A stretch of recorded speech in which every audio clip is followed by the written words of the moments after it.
The scandal surrounding Illinois Governor Blagojevich. There are indications he might support a special election to fill President-elect Obama's vacant Senate seat. That's just one topic expected to come up when the Illinois state legislature meets in a special session about 4 hours from now.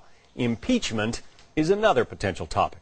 Tom Cross is the Illinois House Republican leader. He joins us now on the phone. So which of those two things do you take up first, Tom? Impeachment or the other issue? I think they're equally important. I think you need to move forward on the special election legislation. It's the only way we begin the process of restoring a little faith in the system is to have a special election. We need to do that, and then I think we need to move forward on impeachment. We need some finality, and we need to begin that as soon as we can. All right. So it sounds like you would support, you would look into the impeachment question later. No, I think you do them both today. What we were at least told is we would go to committee today, vote on the special election legislation in committee, come back in the morning, vote on the special election bill, send it to the Senate, and they could have that completed tomorrow and actually sent to the governor's desk. You could also form a committee to begin the impeachment process in the House today. Well, the irony here is that whatever you pass, at least short of impeachment, but I mean the other issue, the special election, he has to sign that, right? He has to agree to give up his power to appoint the replacement for Barack Obama. Yeah, it's a fascinating dynamic. He's got 60 days to take action. One of the Chicago papers this morning is reporting that he's actually warming up to the idea, but whether he signs it or not remains unknown, and I don't think anybody except him knows how he's going to handle that legislation.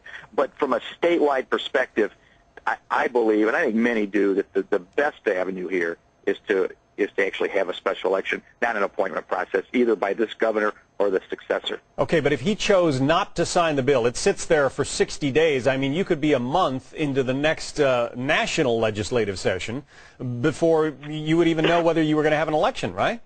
That's exactly right. And so, and if he vetoes it, for instance, in the next General Assembly, we would then have to start all over. So there's a lot of potential here for mischief on top of all the other craziness that's gone on in the state in the last week. Now, we noted you're the Republican leader on the House side in Illinois. How much Democratic support do you have for impeachment, do you think?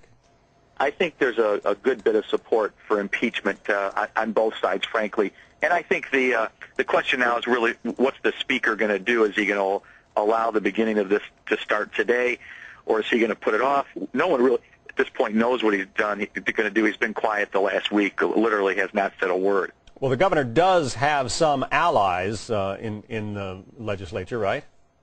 He has, up to this point, had a very big ally in the president of the Senate, who actually stepping down and will no longer be the president in the new General Assembly.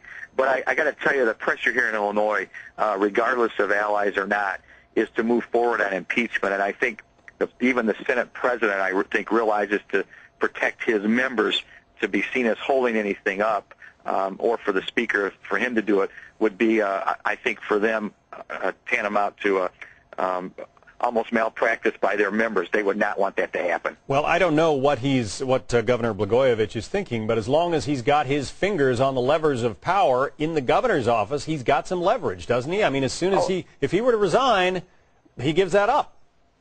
There's no question about it. I think he's got several issues to worry about, and of course, I haven't talked to him. One is he's a fighter by nature. Two, I don't think he has a source of income other than this. And three, I think he's got to figure out where he goes. Does he fight this with the U.S. Attorney's Office? Does he try to go in and cut the best deal he can?